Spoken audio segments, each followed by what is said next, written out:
the session to Mr. Baijal. I'll very quickly introduce the panel in their order of seating from the right to the left. Where's Bharti? She just come. Okay. Mr. Nikhil Pant is Chief Program Officer, National Foundation for CSR at the Indian Institute of Corporate Affairs, run by the Ministry of Corporate Affairs in Government of India. He has over 20 years experience in the development sector as the founder of the NGO Reacha, as a CSR professional and trainer, as a school teacher, a students counselor, as a teacher trainer, as an author and a national level squash player coach. He currently also coaches his son who plays in the under-17 team for India. He has worked closely with national institutions like CBSE and various corporate houses for supporting sustainable grassroots community development CSR initiatives. So he brings with him a very, very varied experience as compared to the conventional CSR. Ms. Bharti Gupta Ramola is market leader PwC India. She has over 30 years of experience with PwC India and has held various leadership roles during this period, including the India Deals leader. She is a member of the India Leadership Team, India Leader for Diversity and Inclusion, and also sits on the board of trustees of the PwC India Foundation. In her personal capacity, Bharti serves on the boards of BASIC and Pradhan, two of India's leading non-government organizations engaged in livelihood promotion and microfinance initiatives. Dr. Dipankar Gupta is Distinguished Professor and the Director of Center of Political Affairs and Critical Theory at Shiv Nadar University. He was formerly Professor in the Center for the Study of Social Systems at JNU and has earlier been with the Delhi School of Economics as Professor of Sociology. Over the years, he has held many visiting appointments in universities across the globe and was the first Asian nominee to the Visiting Asia Chair in the Institute of Politics and Social Sciences, Paris, in 2004. In 1998, he started KPMG's Business Ethics Division in Delhi, and he led this practice for over 5 years. In his corporate engagements, he has contributed most significantly in setting up customized ethical business manuals, advising clients on corporate social responsibility, and carrying out social audits and sustainability services. He has written or edited over 70 research papers and 18 books, including The Caged Phoenix, Can India Fly? And his latest book is titled Revolution from Above, India's Future and the Citizen Elite. So he brings again a very eclectic background, experience in academics and the corporate world, and with writing research publications. Rohini Nilekani is founder chairperson, Argyam, a foundation she has personally endowed to fund initiatives in safe, sustainable water for all, and also looks at initiatives in education, health, microfinance, government, accountability, independent media, and the environment. She is also founder, chairperson of Pratham Books, which seeks to democratize the joy of reading for children. She spent several years as a journalist and has worked for various leading publications. Her first novel, Stillborn, was published by Penguin Books. In 2008, she anchored a television show called Uncommon Ground, which created a rare dialogue between top leaders of the corporate and social sectors in India. A book based on this show was published a couple of years earlier. Ashish Dhawan is the founder and CEO of Central Square Foundation. He has worked for 20 years in the investment management business and ran one of India's leading private equity funds, Chris Capital. In June 2012, he left his full-time role at Chris Capital to start Central Square Foundation. He serves on the board of several non-profit foundations and hopes to bring a fresh, impact-based approach to philanthropy in India. He was recently recognized as the next-gen leader in philanthropy by Forbes India. And so we have a very rich group of panelists with very wide experience and from very diverse backgrounds. So I hand over the session to Mr. Baijal, to whom you've already been introduced, to lead the panel discussions. Thank you.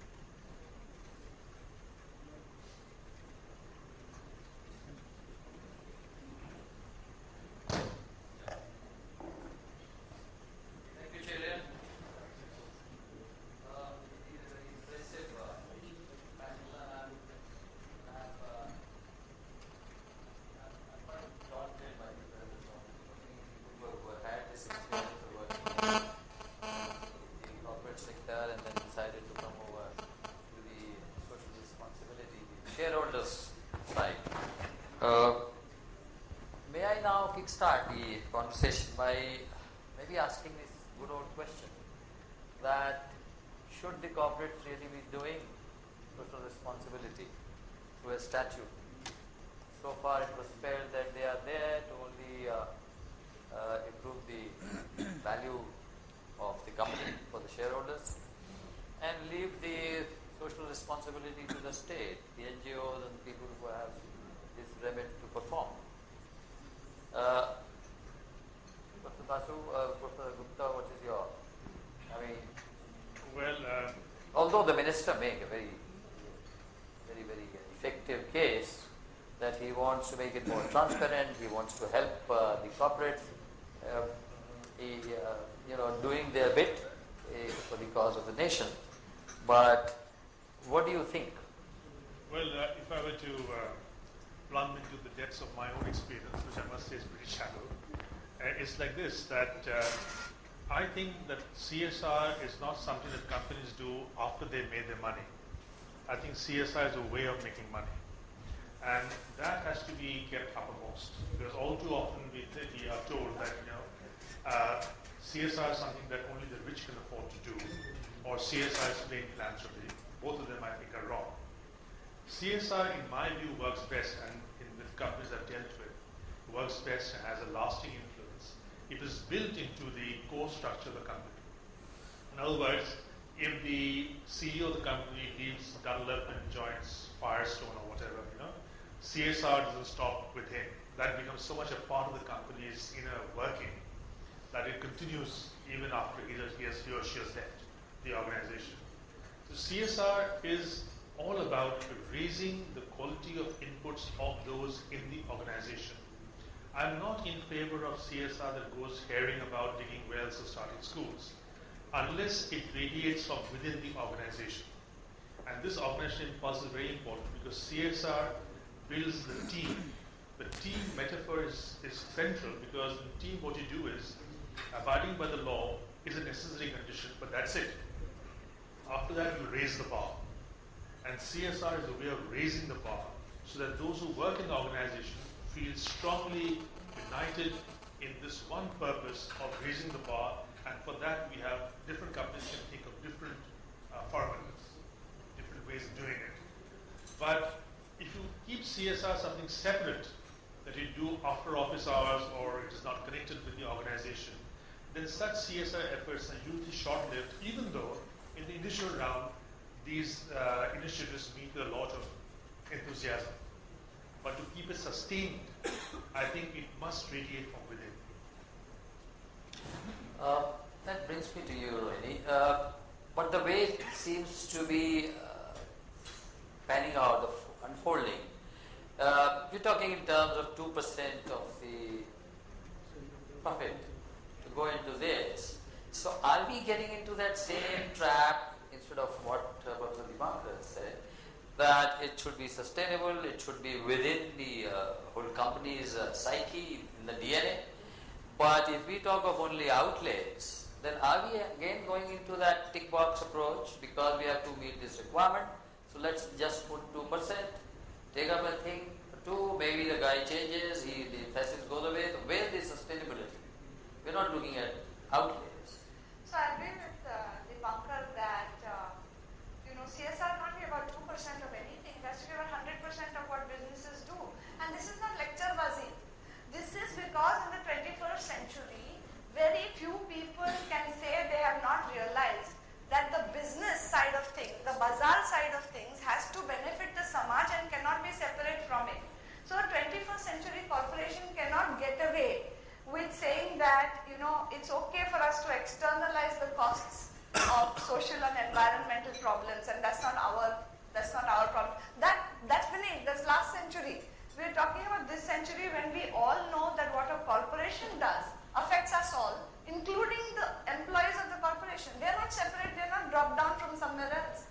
Today, so if I was a pesticide manufacturer, and if my goal was growth at any cost, and my employees were going to also suffer from the negative impacts of that pesticide, there's no separation possible, I think, in the 21st century. The understanding that we are interconnected is changing what society expects from business. That's number one. Number two is we were against, I mean, some of us were saying a law is not going to do that. But anyway, we have the law, the minister is very earnest, and perhaps we have to look at the good intentions behind that law and say, maybe this is a way to socialize what I said earlier, that companies cannot be separate from society in their actions. Nor can they be internally inconsistent anymore, because everything they do affects us all. So maybe this is a way to socialize this idea and say, okay, take your profit which you have made and let's look at it. So now, at least I am saying now that there is a law, let's all together say how can companies be helped both to look inside their fence and at this 2% and say what shall we do. I have been saying consistently that many big companies are already looking at their inside chains to be more responsible anyway throughout the supply chain. Now can they help others who have the desire but like Dipankar think, बाद में करेंगे after we get some profit.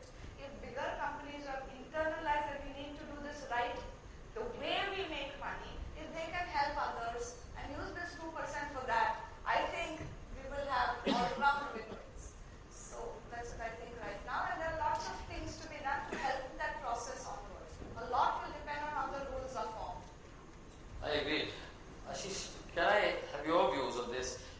Somehow there could be a situation where you're giving your 2% as required in CSR, but in doing your business otherwise, you indulge in all kinds of unethical practices. Does that work? I mean, two things seem to be contrary to each other. You work on both sides. So what's your experience? What do you say? How do you handle this? Yeah, so my starting premise is that business is a force for good. Generally. Business is more good for society than almost any other institution or the government or any other institution. Everything we consume, all the benefits, all the progress that's happened, a large portion of it is actually business. So I don't think this is a bad guys that we should be doing CSR to look good. It's like what you said earlier, is that look at it as 100%. There's a lot of good things done by business already. I don't think that I know these are two separate issues, ethical practices and mandate and CSR. So it's not mutually exclusive. It's not that I think it would be shameful for someone to have unethical practices and then do the 2% as window dressing to sort of look good that I've been a good corporate citizen. There's a danger that some of that will happen. That there will be a lot of window dressing that will happen with CSR. So I think we need to remain watchful because CSR is often used as window dressing by corporates. But I think by and large, you asked this question earlier, is this a good thing that is being forced upon us? I actually think the minister is very honest. I think the fact that it's a law will force people, it's a golden opportunity. Whilst it may not be in companies' DNA, the vast majority of companies, apart from a few, may not be in their DNA today to sort of do this. And maybe they'll initially do it picking and spinning. My